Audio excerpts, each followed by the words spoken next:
TG7 న్యూస్కు స్వాగతం. Myself స్వప్న. 78వ మహాత్మా గాంధీ వర్ధంతి సందర్భంగా అంబర్పేటలో నిర్వహించిన కార్యక్రమంలో మాజీ రాజ్యసభ సభ్యులు హనుమంతరావు పాల్గొన్నారు. ఈ సందర్భంగా ఆయన మహాత్మా గాంధీ జీవితాన్ని, స్వాతంత్ర్య పోరాటంలో ఆయన పోషించిన పాత్రను గుర్తు చేశారు. హనుమంతరావు మాట్లాడుతూ, తుపాకీ లేకుండా, రక్తపాతం లేకుండా దేశానికి స్వాతంత్ర్యం తెచ్చిన ఏకైక నాయకుడు మహాత్మా గాంధీ. అహింసా మార్గాన్ని ఆయుధంగా చేసుకొని బ్రిటిష్ సామ్రాజ్యాన్ని కదిలించిన మహానుభావుడు గాంధీ అని పేర్కొన్నారు.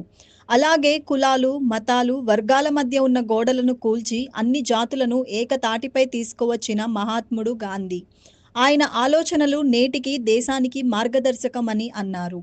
యుద్ధం లేకుండా శాంతి మరియు సత్య మార్గంలో స్వాతంత్ర్యం సాధించిన గాంధీ సిద్ధాంతాలను యువత అనుసరించాలని హనుమంతరావు పిలుపునిచ్చారు. ఈ కార్యక్రమంలో లక్ష్మణ్ యాదవ్, మాజీ కార్పొరేటర్లు నారాయణస్వామి, దిడ్డి రాంబాబు, పులి జగన్, చెంబుల శ్రీకాంత్ గౌడ్, తోలుపునూరి కృష్ణ గౌడ్, విజితారెడ్డి, డివిజన్ ప్రెసిడెంట్ గడ్డం శ్రీధర్ గౌడ్, వెంకటేష్ గౌడ్, కిషోర్, జమీర్, సుధాకర్, స్థానిక నాయకులు, గాంధీ అభిమానులు పాల్గొన్నారు. మహాత్మా గాంధీ వర్ధంతి సందర్భంలో ప్రతి సంవత్సరం ఆయన జన్మదినం, ఆయన వర్ధంతి జరగడం జరుగుతుంది అంబర్పేటలో. తరతరాల నుంచి ఈ ప్రాంతంలో ఆ రోజులలో స్వాతంత్రం వచ్చిన తర్వాత మహాత్మా గాంధీ స్టాచ్యూ పెట్టడం జరిగింది. అప్పుడు పెద్దగా ఉంటుండే, కొంత రోడ్డు వెడల్పు కావడం, దీనివల్ల ఇక్కడ ఆయన స్టాచ్యూ పెట్టడం జరిగింది ఇదే ప్లేస్లో. ఇవాళ ఎన్డీఏ గవర్నమెంట్ భారతదేశాన్ని ఒక తాటిపై తీసుకొచ్చి అన్ని మతాలు, అన్ని కులాలు, అన్ని ప్రాంతాలు ఉన్నటువంటి భారతదేశంలో ఒక కట్టె లేకుండా, ఒక తుపాకీ లేకుండా స్వాతంత్రం తెచ్చినటువంటి బ్రిటిష్ వారిని పంపించేసి దేశంలో ఒక తాటిపై ఇన్ని జిల్లాలు ఉన్నాయి, ఇన్ని రాష్ట్రాలు ఉన్నాయి, అందరినీ ఏకతాటిపై తెచ్చి యునైటెడ్గా బ్రిటిష్ వారిని ఇక్కడ నుంచి పంపించిన సంగతి ప్రపంచంలోనే యుద్ధాలు చేసి ఆక్రమించుకుంటారు, కానీ ఏ యుద్ధం లేకుండా ఈ స్వాతంత్రం తెచ్చిన ఏకైక మహానుభావుడు జాతిపిత మహాత్మా గాంధీ గారు. దీనికి సుభాష్ చంద్రబోస్ ఏమన్నాడు, ఆ రోజులలో యుద్ధం చేద్దాం, సిపాయిలను తయారు చేద్దాం, బ్రిటిష్ వారితో కొట్లాడదామన్నారు. కానీ అలాంటిది ఏం చేయకుండా అహింస ద్వారా ఈనాడు భారతదేశాన్ని స్వాతంత్రం తెచ్చిన ఏకైక నాయకుడు మహాత్మా గాంధీ.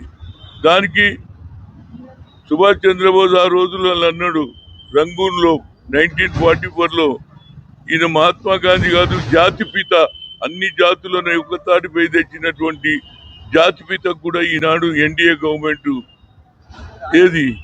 ఆయన పేరు పెట్టి బడుగు బలైన వర్గాలకు కూలికిచ్చే కార్యక్రమం పెడితే మన్రేగా ప్రోగ్రాంను కూడా మార్చి జై రామ్జీ రామ్జీ అని పేరు మార్చడం జరిగింది. దీనికి కాంగ్రెస్ ప్రభుత్వమే కాదు, ఇండియా అలయన్స్ అందరూ కూడా దీనికి వ్యతిరేకంగా ఉన్నారు. దీనికి ఇక్కడ మన రాష్ట్రంలో రాజశేఖర్ రెడ్డి గారు మొదలే తీర్పు తీసుకున్నారు, ఈ బిల్లును మేము అనుసరించాం, దీనికి వ్యతిరేకంగా మేము తీర్పు తీసుకున్నాం.